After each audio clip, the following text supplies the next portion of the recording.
masyadong napansin. Here and there, may konti na nasa-flatter. But, you know, overall, pag nare-remind ako dun sa buong performance, ano siya eh, okay pa rin siya. Medyo magpo-focus na ako dun sa dulo mo.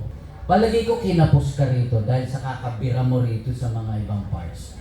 Make sure na yung last line mo ay magandang-maganda. Malaking tulong po yung comments ng ating inampadan at kung maswertahan po ako na ako'y manalo, ito po ay ang i-apply sa aking next performance.